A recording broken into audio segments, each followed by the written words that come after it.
បើសិនជាបុគ្គលម្នាក់មិនបានពិចារណាមិនបានស្ដាប់ធម៌មិនបានពិចារណាទេគឺថាចេះតែសប្បាយចិត្តធម្មតាចឹងទៅពេលណាជួបទុក្ខក៏កើតសេចក្តីសោក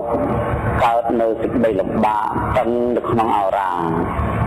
ពេលណាមិនជួបនៅទុក្ខទេក៏ចេះតែសប្បាយទៅតាមអារម្មណ៍ម្ដងម្កាលដែលជាអារម្មណ៍គ្រាន់តែជាភៀវហើយរស់នៅក្នុងកំណត់ទុក្ខអត់មានស្លាកស្រានហើយរកទីបំផុតគ្មានមិនមានភ័យចឹងដែលមិនបានឃើញធម៌ហ្នឹងគឺមិនមានភ័យទេរិះជនដែលមានប្រាជ្ញាពិចារណានៅហេតុហើយនឹងផលសពគ្រប់ក៏រមែងកើតនៅសេចក្តីភ័យព្រួយនៅក្នុងជីវិតរបស់ខ្លួន